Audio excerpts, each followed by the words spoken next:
Shalom saudari jemaat Gereja Kristus Kalam Kudus di Surakarta. Kiranya damai sejahtera daripada Allah Tritunggal selalu beserta dengan saudari semua. Sebelum kita membaca firman Tuhan dan merenungkannya, mari kita tundukkan kepala, kita masuk di dalam doa. Segala puji syukur kami naikkan ke hadapan-Mu ya Allah, untuk kesempatan kami tetap bisa bersama-sama mendengarkan sabda-Mu. Dan kami bersyukur bahwa sabda-Mu itu tidak akan kekurangan kuasanya karena disampaikan lewat media yang berbeda. Tuhan, terima kasih Engkau masih memberikan kepada kami suara untuk mengkomunikasikan akan sabda-Mu ini. Dan Engkau masih memberikan kepada kami hati, telinga, dan juga seluruh pikiran kami untuk dapat meresapi, dan juga kiranya Roh-Mu yang meningkatkan kepekaan seluruh diri kami, sehingga firman yang Kau mau ajarkan dapat kami terima dengan lembut dan kami lakukan dalam hidup kami.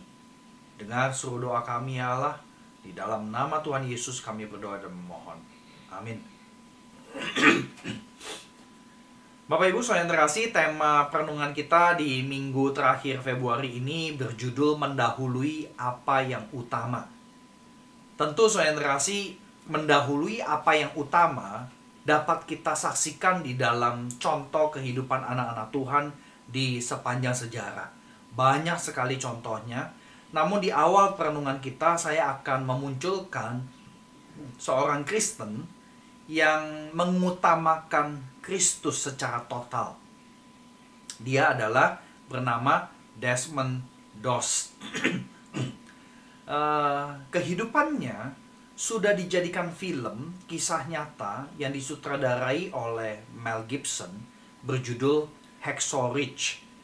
Hacksaw Ridge itu artinya adalah tebing, ya, di daerah Okinawa, di mana terjadi peperangan antara Amerika dan Jepang di sekitar tahun 1945. Nah, film ini dimulai dengan sebuah pembacaan dari Alkitab yang diambil dari Yesaya 40 ayat 28 sampai 31.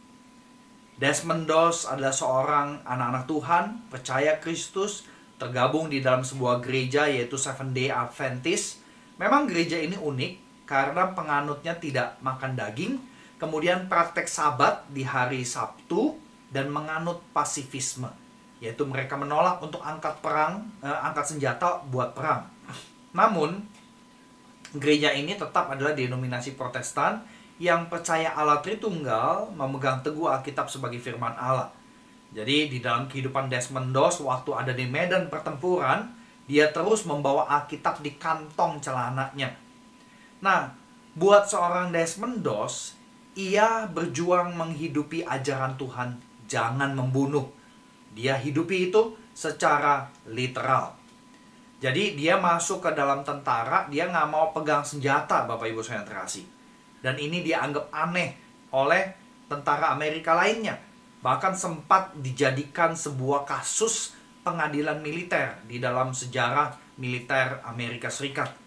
Nah, apa yang dilakukan oleh Desmond Doss sebenarnya terjadi di sebuah tebing yang kemudian dikenal sebagai Hacksaw Ridge, ya, di mana dia menolong begitu banyak korban perang dari tentara Amerika maupun Jepang. Dan kemudian Desmond Doss itu menurunkan semua tentara Amerika yang terluka karena perang, kakinya hilang, tangannya hilang, segala macam luka-luka itu diturunkan dari tebing tersebut. Makanya sangat terkenal sekali tebing ini. Nah, kalau Anda lihat di slide yang sebelah kiri itu adalah tebing yang beneran, kenyataan, masih ada sampai sekarang di Okinawa. Dan yang sebelah kanan itu adalah rekonstruksi karena untuk bikin film. Nah, saya kira Indonesia itu merdeka juga ada korelasinya dengan kemenangan Amerika di Okinawa. Nah, peran Desmond nampaknya menurut orang-orang pada waktu itu kelihatannya itu kecil ya. Karena ya dia sekedar bantuin tentara Amerika untuk bisa turun dari tebing tersebut. Kayaknya karena mereka semua udah terluka, nggak bisa bawa diri sendiri. Jadi Desmond yang gendong dan sebagainya.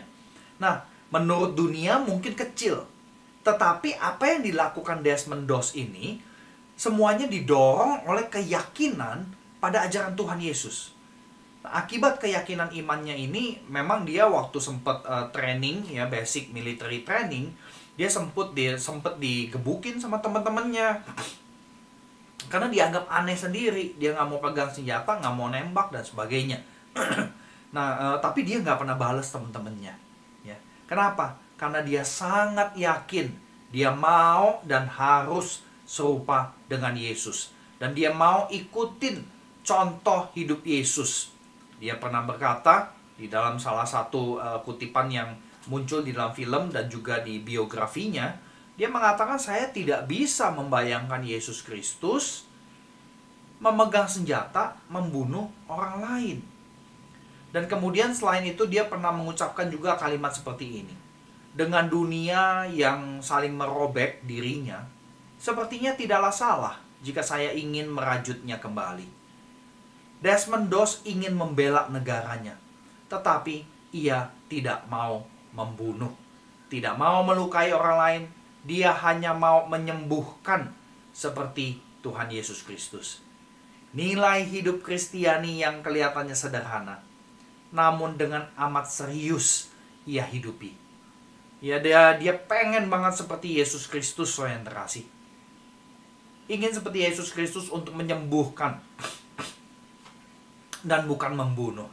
Nah, itulah contoh nyata totalitas dalam mengutamakan Kristus. Jadi dengan kata lain, saudara yang terkasih, kita bisa katakan bahwa totalitas mengutamakan Kristus sama dengan totalitas hidup seorang murid yang sungguh mengikut Kristus dan sangat ingin sama atau serupa dengan Kristus. Nah, saudara yang terkasih, ini yang perlu menjadi pertanyaan kita lebih teliti, lebih detail sedikit. Apa ukuran bahwa kita sudah mengutamakan Kristus secara total? Nah, disinilah kita perlu mendengarkan firman Tuhan sendiri yang Tuhan Yesus ajarkan dari Matius 10 ayat 34 sampai 42. Ini pengajaran yang keras dan tidak enak didengarkan, tetapi pengajaran ini penting untuk kita resapi baik-baik. Ya, banyak orang Kristen suka kurang percaya kalau Yesus pernah mengajarkan kata-kata seperti ini. Mari silakan jemaat membuka Matius 10 ayat 34 sampai 42. Saya akan bacakan buat kita semua firman Tuhan ini. Matius 10 ayat 34 sampai 32. Janganlah kamu menyangka bahwa aku datang untuk membawa damai di atas bumi. Aku datang bukan untuk membawa damai, melainkan pedang. Sebab aku datang untuk memisahkan orang dari ayahnya, anak perempuan dari ibunya, menantu perempuan dari ibu mertuanya, dan musuh orang ialah orang-orang seisi rumahnya. Barang siapa mengasihi bapa atau ibunya lebih daripadaku, ia tidak layak bagiku. Dan barang siapa mengasihi anaknya laki-laki atau perempuan lebih daripadaku, ia tidak layak bagiku.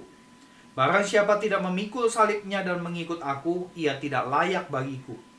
Barang siapa mempertahankan nyawanya, ia akan kehilangan nyawanya. Dan barang siapa kehilangan nyawanya karena aku, ia akan memperolehnya. Barang siapa menyambut kamu, ia menyambut aku. Dan barang siapa menyambut aku, ia menyambut dia yang mengutus aku. Barang siapa menyambut seorang nabi sebagai nabi, ia akan menerima upah nabi. Dan barang siapa menyambut seorang benar sebagai orang benar, ia akan menerima upah orang benar. Dan barang siapa memberi air sejuk secangkir saja pun kepada salah seorang yang kecil ini, karena ia muridku, aku berkata kepadamu, sesungguhnya ia tidak akan kehilangan upahnya daripadanya. Demikianlah firman Tuhan. Nah, saudara yang terkasih, kita perlu menggali bacaan tadi, karena perkataan tadi memang keras, saudara yang terkasih. Jadi kita perlu memperhatikan secara lebih lengkap, ya. Dan saya perlu menunjukkan diagram ini, bahwa Matius 10 yang tadi kita baca itu ada di dalam satu bagian, dimulai dari Matius 8 sampai 10. Nah, kita perlu perhatikan pattern yang saya sudah tunjukkan di slide. Kalau kita perhatikan melalui gambaran menyeluruh ini, tujuan Matius 10 adalah untuk menjawab situasi yang disebutkan di pasal 9 ayat 38. Banyak tuaian tetapi pekerja sedikit. Nah, pekerja yang dipilih dan dipanggil oleh Tuhan Yesus bukanlah sembarang pekerja. Kalau kita mau hidup mengutamakan Kristus dengan total, kita perlu resapi standar ukuran yang Tuhan Yesus berikan ini. Nah, sekali lagi saudara generasi, apa yang dikemukakan oleh Tuhan Yesus di yang tadi kita baca, sebenarnya ini adalah puncak standar yang Tuhan Yesus inginkan. Jadi sekali lagi, kita bukan sembarang pekerja. Nah, tujuan Matius yang paling eksplisit dari gambaran menyeluruh di slide ini adalah Tuhan Yesus ingin kita mengikut Yesus bukan karena melihat dan mengalami mujizat belaka. Kalau Anda perhatikan, ada 3 mujizat 3 kali muncul. Dan kemudian di tengah-tengahnya Tuhan Yesus menunjukkan arti mengikut Yesus. Jadi aspek mujizat bukan segala-galanya, ya, tetapi mengikut Yesus itulah yang menjadi utama. Nah, begitu kita masuk ke Matius 10, kita diberitahu solusi daripada kekurangan pekerja, ya, padahal tuayan banyak. Yang pertama, pasal 10 ayat 1-4, panggilan dan pilihan bagi murid.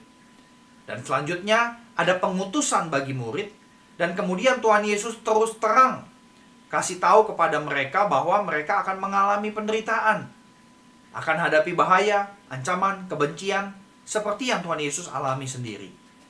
Namun pada saat yang sama ada jaminan penyertaan seperti yang Tuhan Yesus peroleh dari Allah Bapa juga. 3 kali Tuhan Yesus berkata, janganlah kamu takut. Ya, Anda bisa baca di Matius 10 ayat 26, ayat 28 dan 31. Jadi ungkapan jangan takut ini adalah jaminan penyertaan bagi para murid. Kemudian yang terakhir ayat 34-42 yang tadi kita baca, inilah puncak standar seorang yang mengutamakan Kristus, saudara generasi.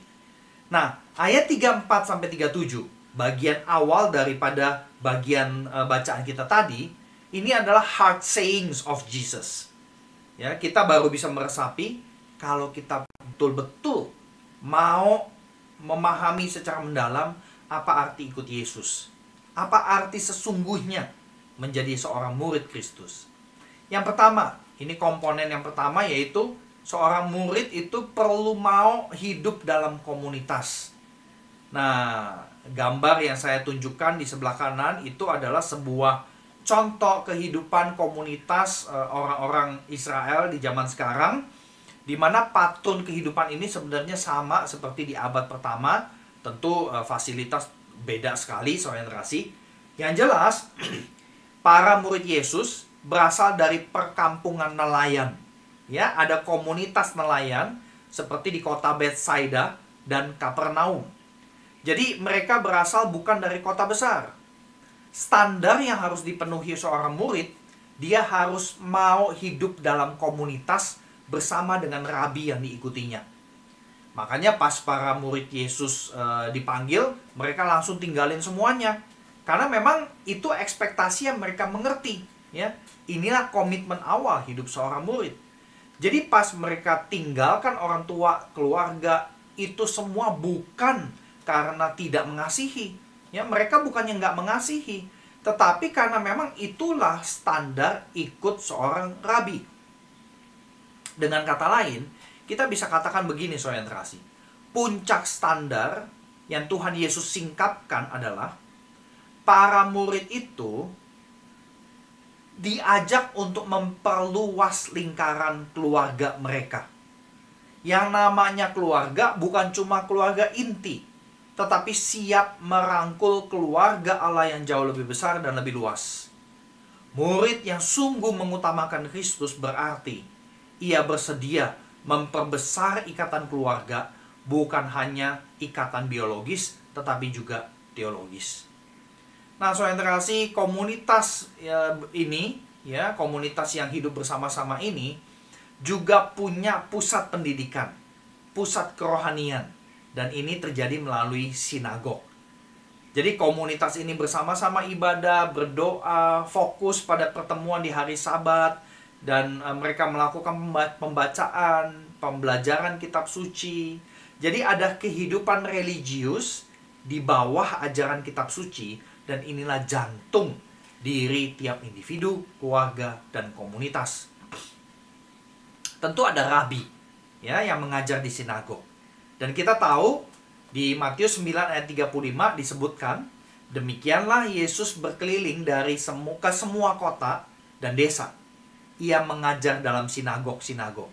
Tuhan Yesus adalah rabi yang membaca, mengajar kitab suci, sementara komunitas mendengar dan belajar melalui diskusi, interaksi, dan sebagainya. Nah, yang jelas, orientasi di dalam sebuah sinagog bukan hanya sebagai pusat kerohanian, tetapi juga pusat pendidikan. Nah, gambar ini adalah gambar di zaman sekarang, tetapi konsep pendidikan Yahudi itu masih mirip, orientasi. Anak-anak SD itu ada di dalam sekolah yang disebut sebagai Beth Sefer.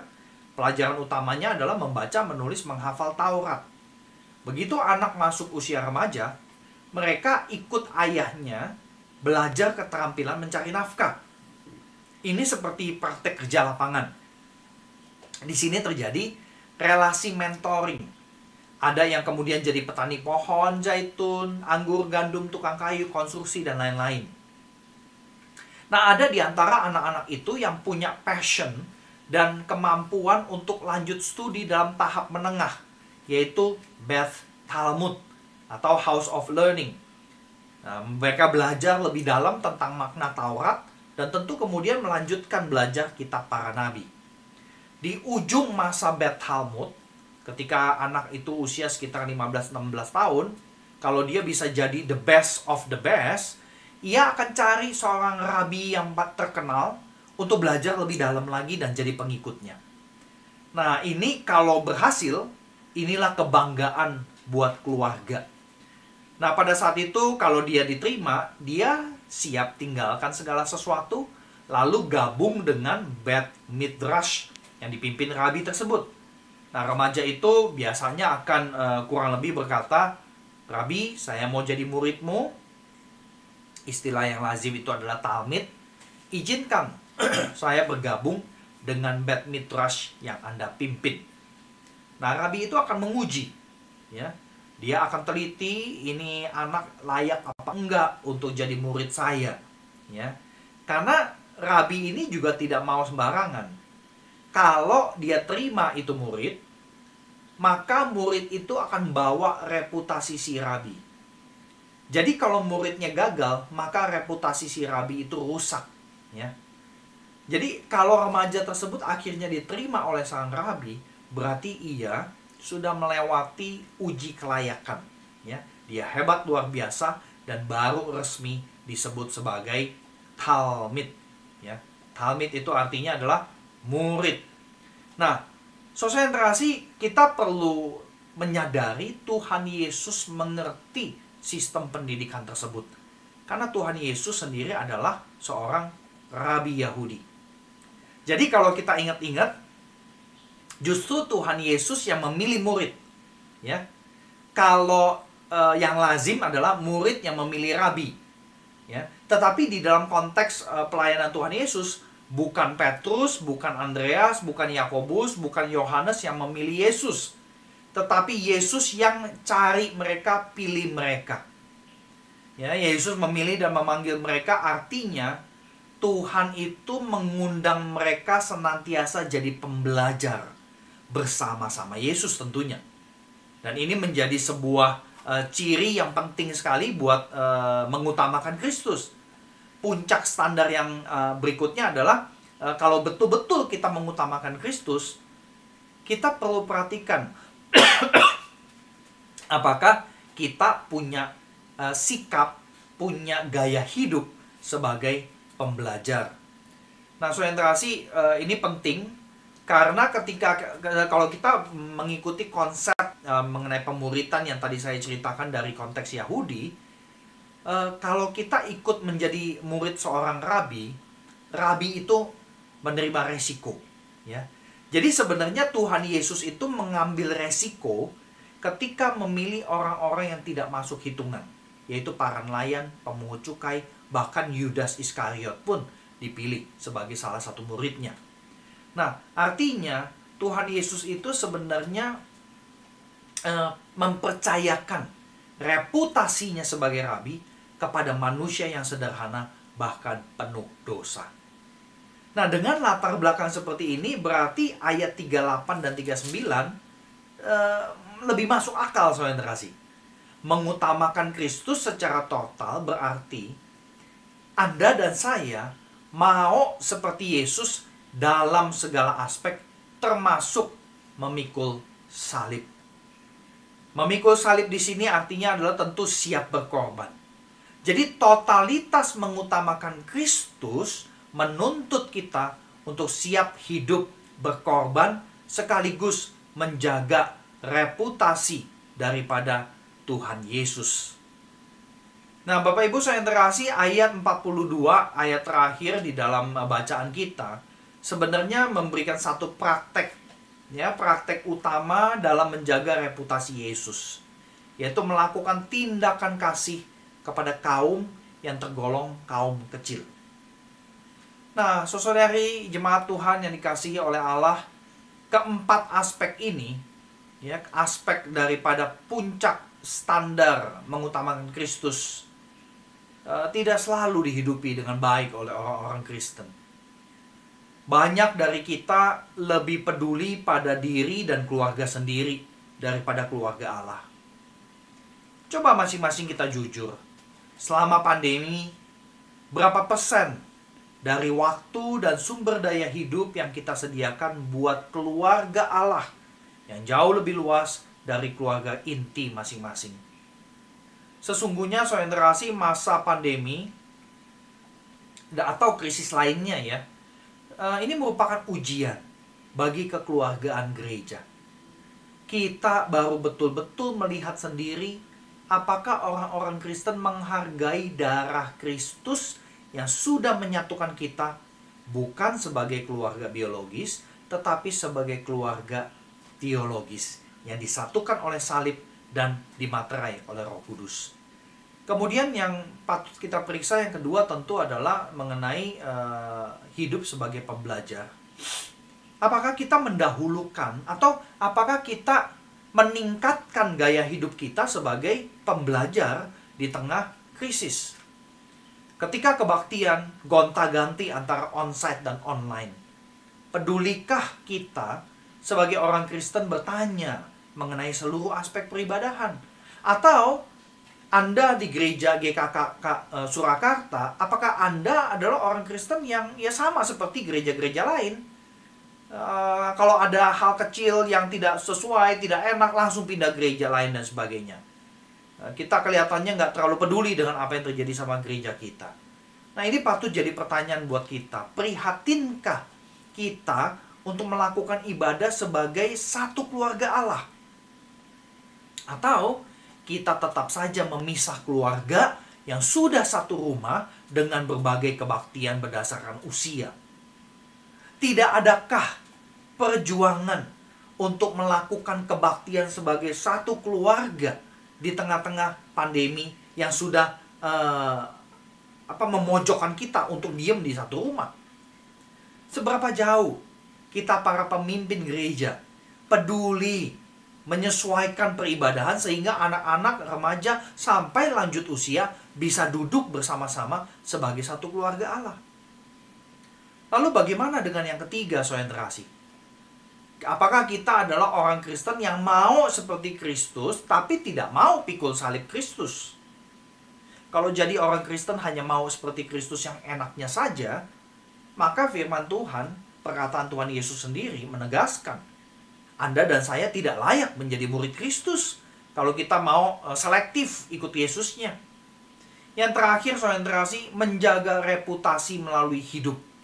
Mungkin ini juga banyak dari kita yang gagal, karena memang tidak mudah. Makanya kita tidak bisa sendirian. Kita perlu menjaga reputasi Tuhan Yesus Kristus, Tuhan dan Juru Selamat yang agung, sebagai satu keluarga Allah. Jadi saudara terkasih, mari jangan biarkan tema mendahulukan yang utama hanya menjadi sebuah tema dan topik yang bagus kedengaran di telinga.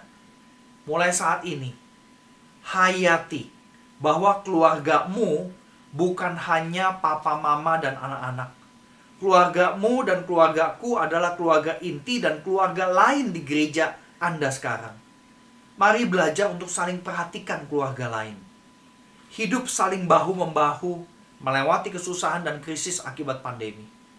Bacalah firman Tuhan, jadilah pembelajar atas kitab suci. Karena Tuhan masih berbicara sampai sekarang.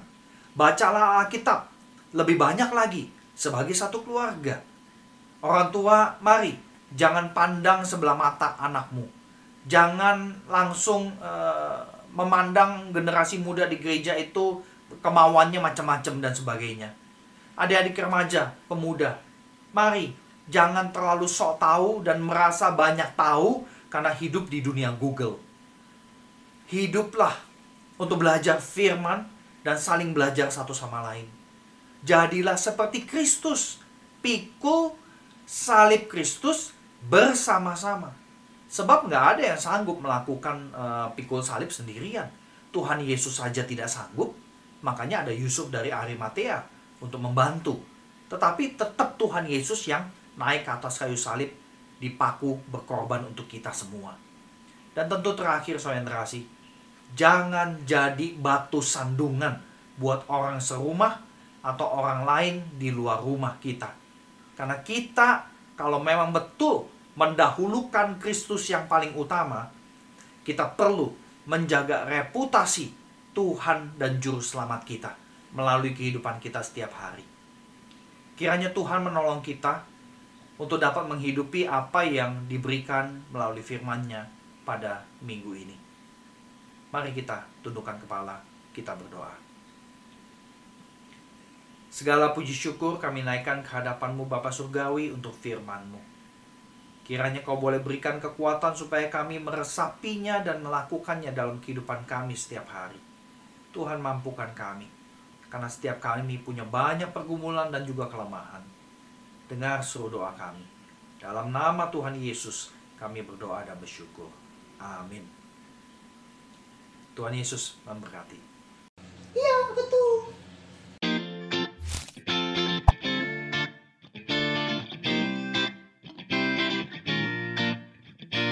STTRI dikenal sebagai seminari Injili dengan kualitas akademik yang bermutu karena pengajar-pengajar yang berkualitas.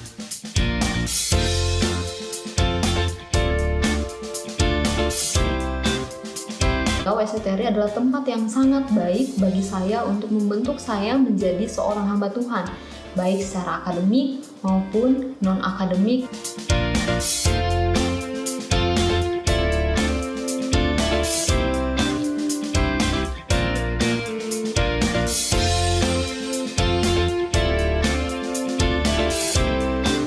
Dalam menjalani proses pembentukan di STTRI, saya diberikan ruang untuk mengeksplorasi berbagai potensi dan kemampuan diri yang Tuhan percayakan dalam hidup saya, seperti berpikir kritis, hidup disiplin, dan melayani Tuhan dengan ketulusan hati. Di samping itu, melalui wadah kehidupan di asrama, juga praktik pelayanan, saya didorong untuk mengekspresikan iman saya secara otentik dalam kehidupan sehari-hari dan pelayanan.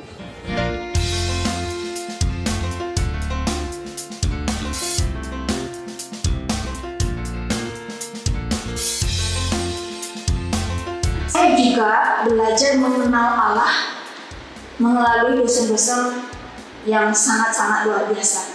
Ya, bukan hanya saja mereka membimbing saya secara akademik, tetapi saya juga belajar dari kehidupan mereka ketika mereka berinteraksi dengan saya dan juga melalui pelayanan mereka yang luar biasa.